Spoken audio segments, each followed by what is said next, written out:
park rangers recommend staying at least 25 feet away from bison, no matter how friendly they look. Defense called several witnesses today, including the suspect's parents and grandfather, to try and convince the judge to try this case in juvenile court. Looking out your rear view mirror or even a backup camera is not enough.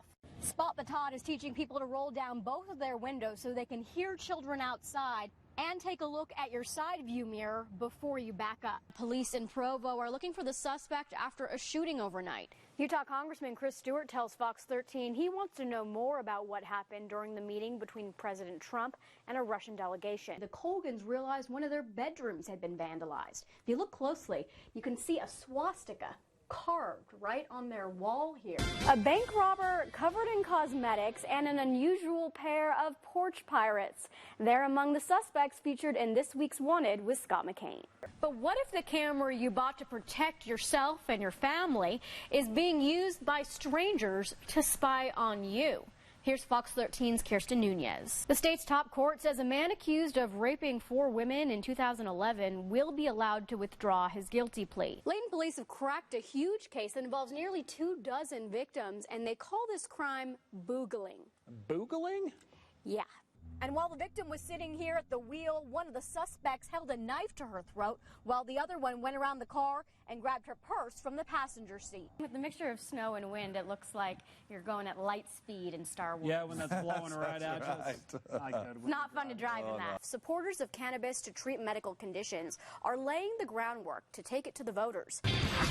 So Bob was just saying that he's never been wrong, and we were wondering if this might... No, except for that one time when I thought I was wrong. But you were absolutely right. While firefighters pray for rain, we're Woodruffs, we're not wimps. The Woodruffs aren't letting the saddle fire rain on their parade. Nebraska, California, Utah, Arizona, Tennessee. With a family reunion 6 years in the making, the scattered Woodruff clan decided to come to the Pine Valley Lodge, despite the growing fire burning in the mountains surrounding it. Last night watching it come down the mountain, that was ominous looking. Like, it wasn't quite front row seating, but yeah, it was kind of scary. Kimberly's referring to the fire coming down Forsyth Canyon, which put people in the area on high alert. At this point, evacuations are not mandatory, but strongly encouraged, which may be the case for the foreseeable future here in Pine Valley, because it's going to take a significant rainfall to put this fire out. This is an area that's going to have, smoke for a while. A potentially smoky summer, and certainly one to remember for the Woodruffs. Each reunion you have like something that went on that year. It's like, oh yeah, remember the fire reunion year? The former BYU basketball player went from scoring buckets to making her bucket list. She was diagnosed with stage 4 breast cancer a year and a half ago. But now she's getting to check off one of those items on her list thanks to her former coach. I was given about 2 to 5 years to live. After a deadly diagnosis, Melanie Day started living every day like it's her last. One of my items on my bucket list was to attend the North Carolina at Duke men's basketball game. A big game between two of the biggest rivals in college basketball. It was a shot she took, but didn't expect to make. You can't get tickets to it. If you want to get tickets to it, I was looking online. There's a ticket for sale for $17,000 to this game. So she continued cheering for her alma mater and had no expectations when her former coach told her to come down to the locker room after a game last week. When I get up there, I notice there's a camera filming. Moments later, Coach Jeff Judkins makes an announcement.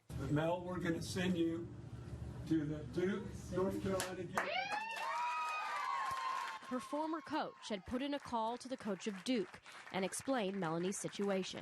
I thought there's no way in heck I could get this pulled off, but Coach Chevsky is a great guy. Melanie didn't only get tickets, but the players and coaches pitched in to pay for her and her husband to fly out. The fact that I get to go with him, that they're sending both of us to the game, and that I get to share that moment with the most important person in my life is perfect. A winner both on and off the court. Melanie's coach says it's her heart that sets her apart. She was a great player, but more importantly, she's a wonderful young lady and a great example of really what athletics is all about. And even though her cancer diagnosis may have knocked her down, she plans on getting back up with a little help from her team. I feel indebted forever to BYU, and I know sometimes people don't want to be paid back for what they've done, so what I can do now, the only thing I could do is pay it forward. And so that's what I want to spend the rest of my life doing, is paying it forward. The game between Duke and North Carolina is February 9th. Melanie plans on documenting her journey to North Carolina on her blog, 5 Years to Live. We've included a link on our website, fox13now.com.